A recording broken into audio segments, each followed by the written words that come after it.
Hello বন্ধুরা, আশা করি তোমরা সবাই খুব ভালো আছো। আজকে আমি বানাবো কাঁচা আম দিয়ে আম কাসুন্দি। তো দেখো, কাঁচা আমগুলো আমি ভালো করে কেটে ধুয়ে নিয়েছি, পিস পিস করে নিয়েছি। এবার একটা মিক্সি জারে কাঁচা আমগুলো আমি টুকরো টুকরো করে নিয়েছি।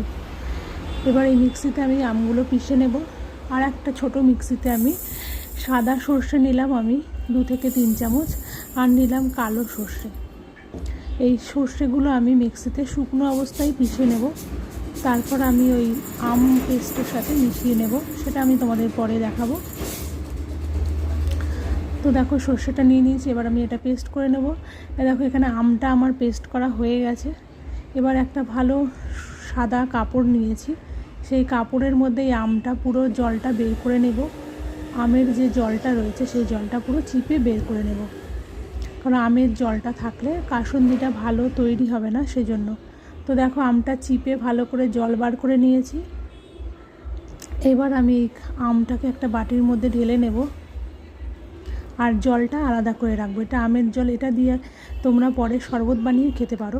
নুন আর বিট লবণ আর চিনি মিশিয়ে ওটাকে আমের জলটা দিয়ে শরবত বানিয়ে খেতে পারো।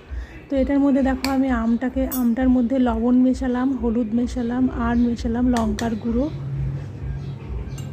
আর যে আমি সর্ষে পেস্ট করে রেখেছিলাম শুকনো, মানে সর্ষের মধ্যে জল দিয়ে পেস্ট করিনি, সাদা সর্ষে আর কালো সর্ষে, সেই সর্ষেটা এখানে দিয়ে দেবো। আর দিয়ে দিচ্ছি এখানে চিনির গুঁড়ো, মানে চিনিটাকে আমি গুঁড়ো করে নিয়েছি, সেই চিনির গুঁড়ো আমি দিয়ে দিলাম 2 চামচ মতো। এবার সর্ষে বাটাটা দিয়ে দেবো, মানে সর্ষে যে আমি গুঁড়ো করে রেখেছিলাম, সাদা সর্ষে আর কালো সর্ষে জল ছাড়া, সেই সর্ষেটা আমি এর মধ্যে দিয়ে দেবো।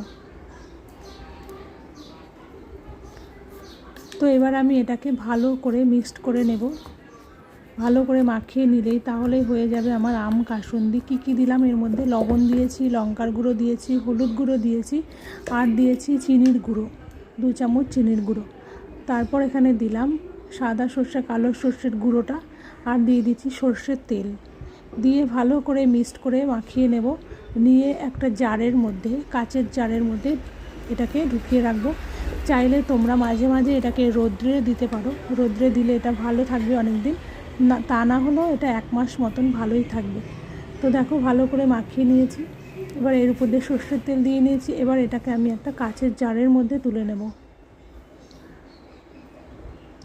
তো দেখো, রেডি হয়ে গেছে আমার আম কাসুন্দি। একটা কাচের জারে তুলে নিয়েছি। এটা মাঝে মাঝে রোদ্রে দেবে, তাহলে এটা আরও ভালো থাকবে, নয়তো এমনি তোমরা